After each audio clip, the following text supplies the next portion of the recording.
যে সময়ে sex intimate করলে বা আপনি আপনার ওয়াইফের সাথে মেট করলে কোনো ধরনের বেবি হওয়ার চান্স থাকবে না। অর্থাৎ safe and unsafe time of sex. আমাদের মধ্যে ইয়াং জেনারেশন অনেকে আছে যারা এখনই বেবি নিতে চান না, বাট সামহাউ হয়ে যায়। অর্থাৎ আপনারা আপনাদেরকে নিজেদেরকে কন্ট্রোল করতে পারেন না।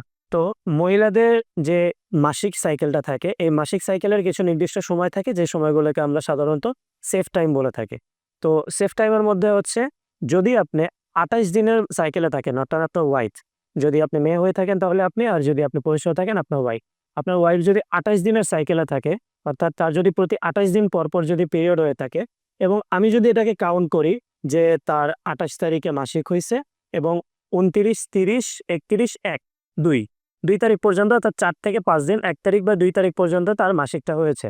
তো মাসিকটা আমি সহজভাবে বলি, মাসিকটা শেষ হলো যেদিন, একদম যেদিন শেষ, ওই দিন থেকে আগামী ৭ দিন, এবং মাসিক যেদিন শুরু হবে, যদি ২৮ তারিখে শুরু হয়ে থাকে, তাহলে তার ঠিক আগের ৭ দিন, অর্থাৎ কতদিন হলো? ১৪ দিন। আগের ৭ দিন এবং পরের ৭ দিন।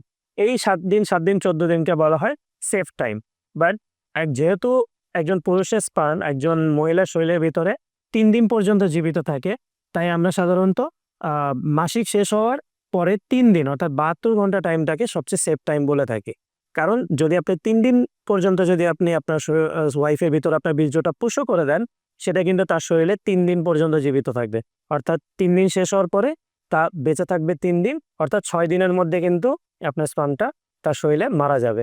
এরপরে যখন তার ওভারিস থেকে বা তার ডিম্বাশয় থেকে যদি ডিম্বাণু আসেও, সে কিন্তু নিষেকের জন্য কোনো বীর্য বা কোনো শুক্রাণু খুঁজে পাবে না।